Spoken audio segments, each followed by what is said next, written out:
Hi guys, Polly behind the camera here with Carl from Team Shift. So what did you do this weekend? So I went EXO at the Nottingham Regional and came first place.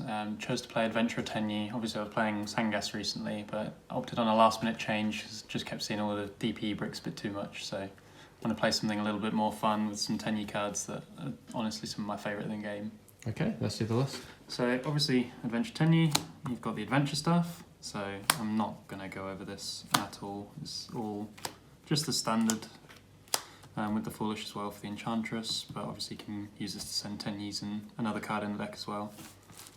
Just move over those pretty quickly.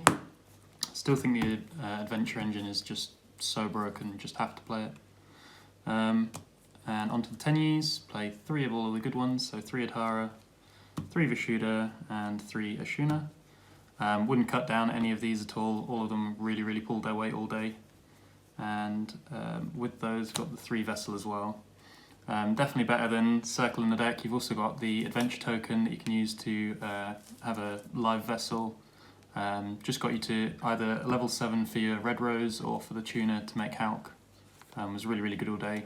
Not so great zone second, but we side it out afterwards. And then moving on, have a really small Swordsoul engine. All of this is just to summon off of Yazi or to search with Yugioh afterwards.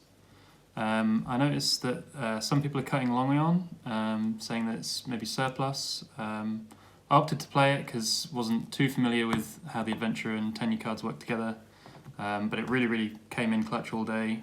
Just being able to make Baron before playing if I hard drew it as well was really strong, and just searching it and being able to burn as well close to time was super good. Had that come up once when I just got to a main phase and that was it. Over to the Red Rose engine. Again, very straightforward, pretty self-explanatory. This plus a 7 gets you to a Baron, and then summon this, add this, and makes you the Hulk that you can go through the Despot with to extend your combo. All while keeping your protection up with the Baron.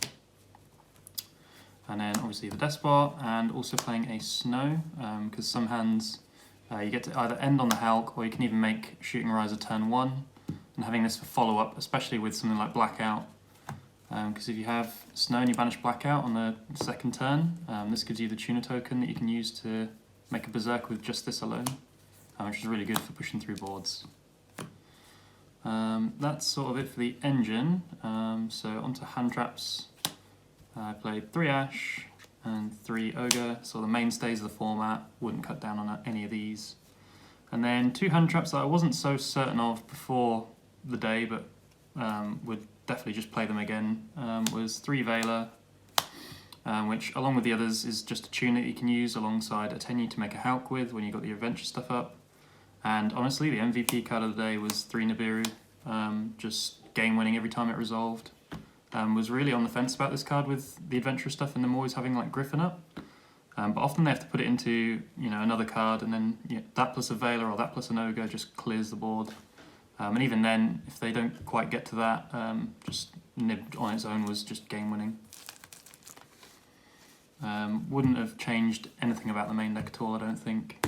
It was 45 cards. Right, let's see the extra. So 10 cards, so we have to play Monks. 2 did come up once. Certainly wouldn't play any more than 2, but this was perfect. 2 Hulk. So I never used the second one all day, but in theory there are some hands where like you need to go through 2 in the first turn just to get through to like Auroradon and get some tokens. But they're sort of weird. You need like a lot of Tenyis and like a normal summon hand trap for that to happen, but it can come up.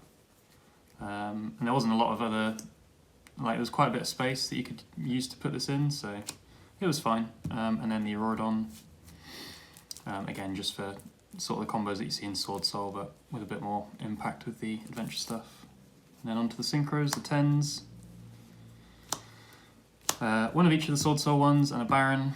Baron needs no explanation at all. I wanted to play both of these because this is really good into PK because they trigger it yourself for them to just banish their own cards for free, which is great. And this is just almost game winning into the Adventure engine because you can just banish the Fateful Adventure when they use the effect of it. You can just leave up the token, it's not threatening at all.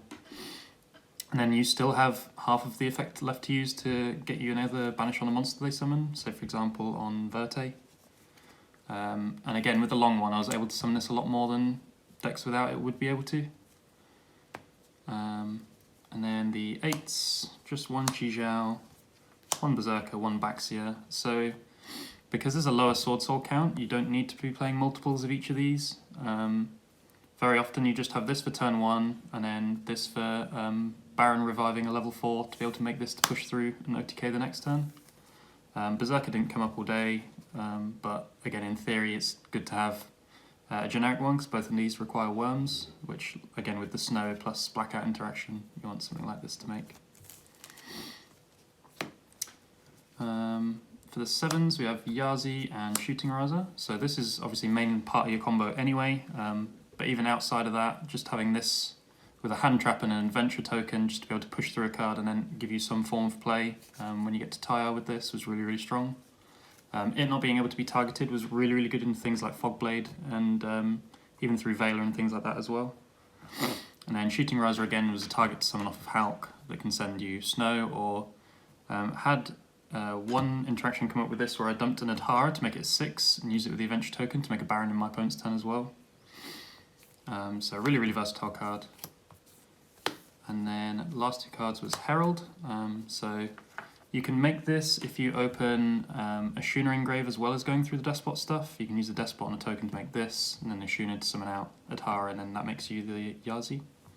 But again, ending on this when Droplets is a card, it was really, really strong because they really want to dump monsters for it, but if they have to commit a normal summon and then pitch the monster anyway, for Droplets, like, not too many decks can continue on after they've had to use a normal summon, so alongside Blackout as well, pushing through the rest of the summons that they might have was really good. And then last card was a Formula.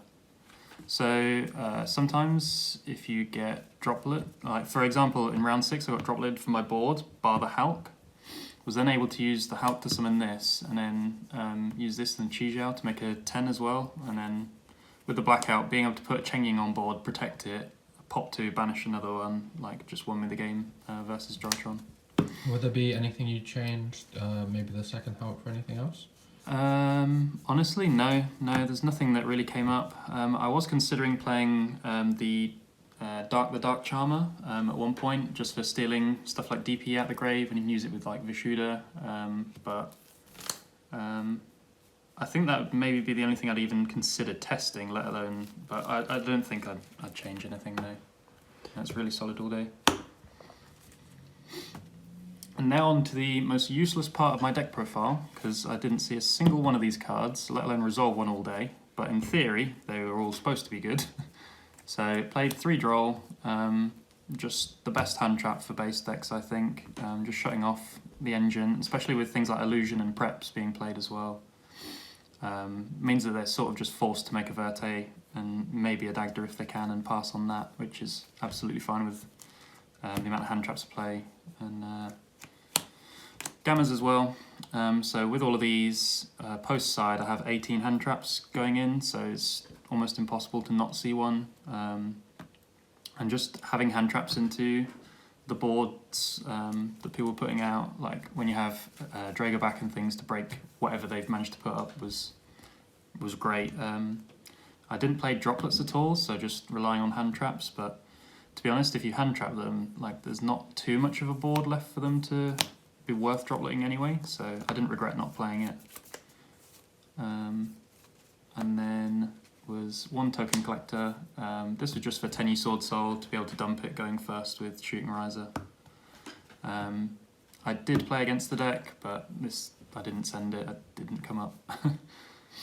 And then Twins, playing these over Cosmics, mainly just for prank kids, just to try and hit the Pandemonium, and also just for back row decks you want to be able to hit more cards with it than just like Cosmic would be able to.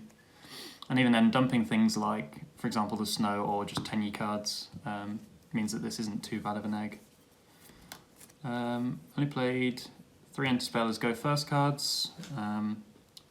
Because this deck, like in theory, hard loses to like Dark Ruler, I just wanted a card to stop that. Also good for Lightning Storm or anything like that, as well as just into spell cards such as the Adventure Engine. But again, didn't see it. And then last card was a reboot, UK Regional, also with Eldritch seeing like a bit of popularity recently. Just wanted to have a card that just meant that I could get through and OTK them that turn. So would there be anything that you changed in the side deck at all, or? No, I think the theory was sound for it all, so I'd probably just stick to it. But yeah, I don't think there's anything that I'd really change about the deck at all. It performed really, really well for me. Yeah, I was just happy to play Tenyi cards in my deck, to be honest. So any shout-outs? Yeah, shout out to Capoli for helping me put the deck together last minute on the Saturday night. Shout out to Polly for lending me some cards for the deck, and shout out to the rest of Team Shift as well for always helping with theory. Alright, cheers. Thanks. Thanks, See ya. guys.